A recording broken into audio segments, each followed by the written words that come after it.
Hi, Joseph. It's Margie with Basmati. How are you? Hi, Margie. I'm pretty well. How about yourself? I'm good. Looking forward to the smoke clearing. I think we all are. I know. So today we're speaking with Joseph Macchiavelli with wellwithincommunity.com. And let's just get started. You know, I want to ask you a little bit about Chinese medicine. I know it's complex, but can you share a tad bit about it and how it works? Yeah, sure. Well, it is very complex. It's been evolving basically uninterrupted for, 3,000 years or more. So there's been, literally thousands of different researchers and practitioners over that time that have kind of built on each other's work. And it's gone in many different directions. But, essentially it's just a bunch of different interventions for treating all types of diseases and traumatic injuries. It involves different modalities such as acupuncture and herbal medicine and others. It's proven to be extremely adaptable and flexible system of medicine even in modern times. It's very sophisticated, very multidimensional, and very, very useful in today's, modern global healthcare system. And I think it's coming into its own more and more as people realize the power and efficacy of it. Nice. So can we talk about just a few of the modalities in case people are listening? I know acupuncture is the one most often thought of. But maybe we could just talk about a few others, like the cupping and gua sha. Yeah, sure. Like you said, the one that people are most familiar with is acupuncture as a modality in Chinese medicine, and it's probably the most broadly used. One nice thing about acupuncture is it can be used in combination with almost any other system of medicine, including all kinds of Western, interventions. So it's probably the most easily integrated to other systems of medicine. But the sister to that is the Chinese herbal medicine, which is extraordinarily sophisticated. I mean, it's really on par with the Western pharmaceutical system of medicine, but it's just all natural substances.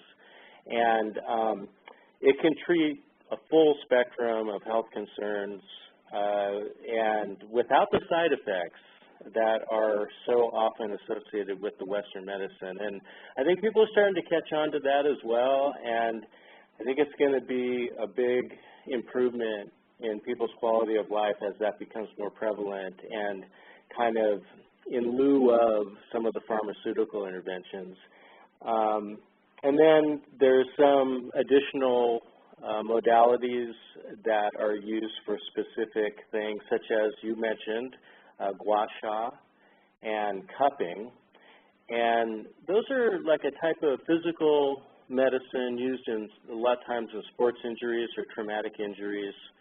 And the gua sha is like a scraping tool that's used with oil on the skin, and it helps to break up blood stagnation, in the fascia level and in the muscle level, and even with the sinews and tendons and so forth. And so it's very useful for bringing in fresh blood into an area that's been traumatized, or where there's muscle spasm due to stress or things like that.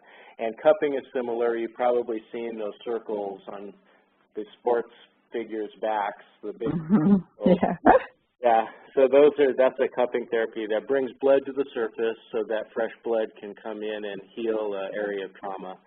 And those are also useful for just keeping the endocrine system balanced and for detoxifying, tissues in the body. It's a detoxification process there too. And then there's Tui Na massage, which is another one of the modalities, which is, like everybody likes massage, and it's very similar. It helps to move the lymph and to just heal areas of injury and so forth.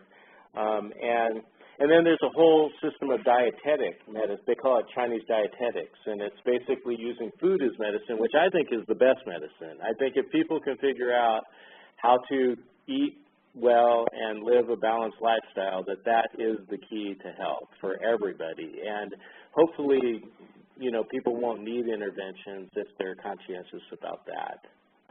Yeah, nicely said. Food is medicine for sure.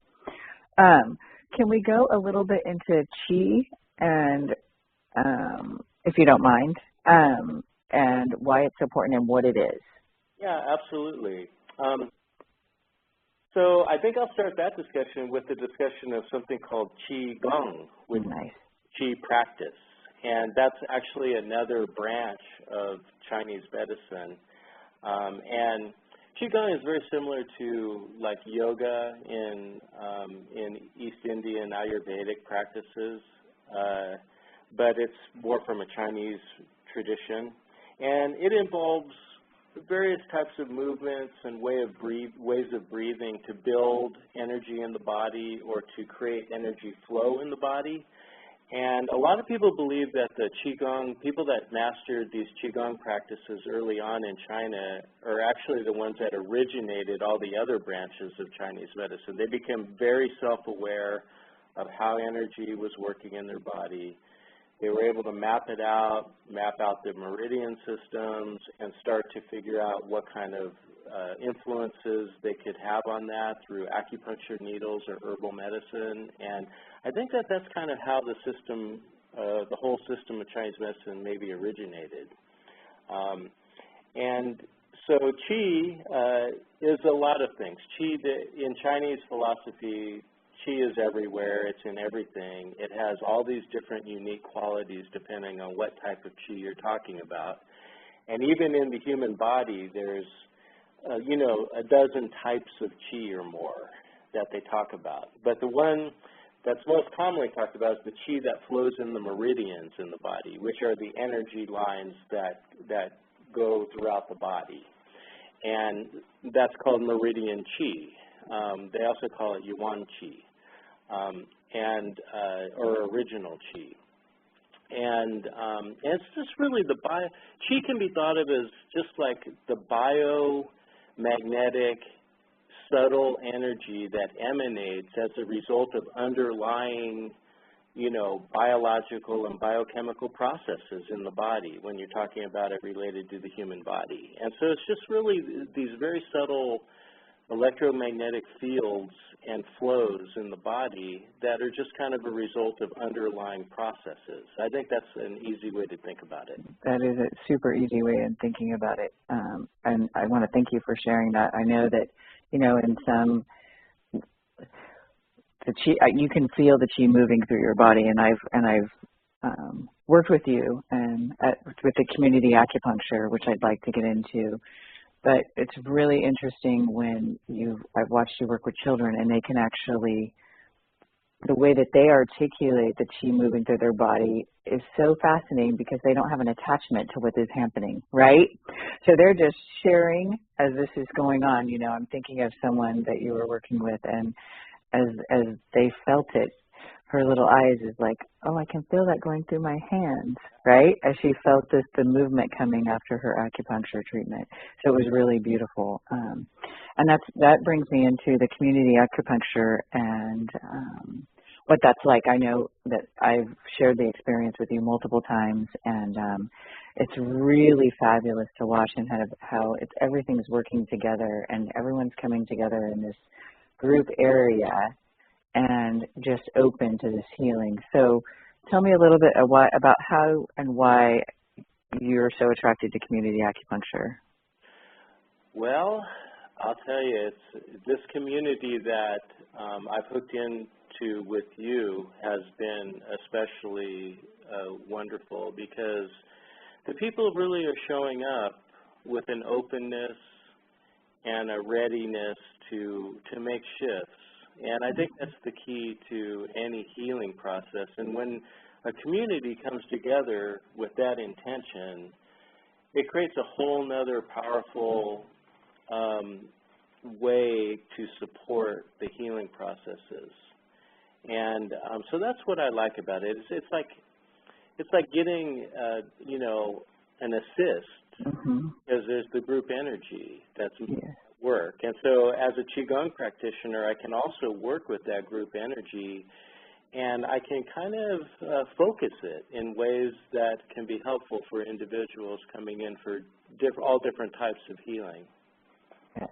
And also, on a side note, it makes it extremely affordable for people, right? That's nice too. So that's an added bonus for everyone involved. But there is like this support, and the way the energy shifts in the group as it works is just, it's so beautiful to be around and be a part of. So I honor and thank you. Well, thank you, Margie. I mean, I so appreciate having been brought into this community, and your role in it is so, you know, integral, and I really value and appreciate you. Thank you, as I do you. Well, thank you for chatting with us at Basmati. And Joseph, as always, it's a joy to chat with you. And again, Joseph Macchiavelli with wellwithincommunity.com. And Joseph, you have a beautiful day. And you too, Margie. Thank you so much. All right, bye, sir. Okay, bye.